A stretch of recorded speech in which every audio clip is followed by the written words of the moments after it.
ত্রয়োদশ জাতীয় সংসদ নির্বাচন সামনে রেখে নির্বাচন পরিচালনা বিধিমালা সংশোধন করে ১১৫টি প্রতীক সংরক্ষণের সিদ্ধান্ত নিয়েছে নির্বাচন কমিশন।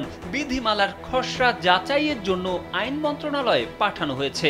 আওয়ামী লীগের নিবন্ধন স্থগিত থাকলেও নৌকা প্রতীক সেখানে বহাল রয়েছে, কিন্তু এনসিপি ও নাগরিক ঐক্যে চাওয়া শাপলা সেখানে রাখা হয়নি। আর তাতেই খেপেছে জুলাই আন্দোলনের সম্মুখ সারির যোদ্ধা ও বাংলাদেশের অন্তর্বর্তী সরকারের যুব, ক্রীড়া ও স্থানীয় সরকার মন্ত্রণালয়ের উপদেষ্টা আসিফ মাহমুদ সজীব ভুঁইয়া।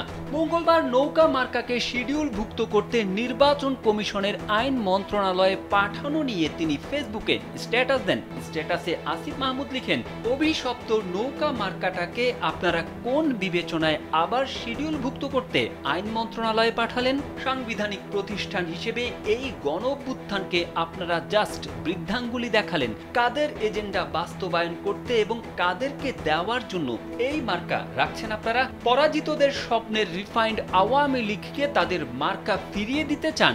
বাংলাদেশের একজন নাগরিক হিসেবে নির্বাচন কমিশনের প্রতি প্রশ্ন রইল। এরপরেই কমেন্টে আসিফ লেখেন, আমি সরকারে বসে সাংবিধানিক প্রতিষ্ঠানকে প্রশ্ন করছি। নির্বাচন কমিশন সরকারি প্রতিষ্ঠান না। নির্বাচন কমিশনকে প্রশ্ন করার এখতিয়ার সরকারের একজন উপদেষ্টার নাই। রাষ্ট্রের একজন নাগরিক হিসেবে প্রশ্ন করছি।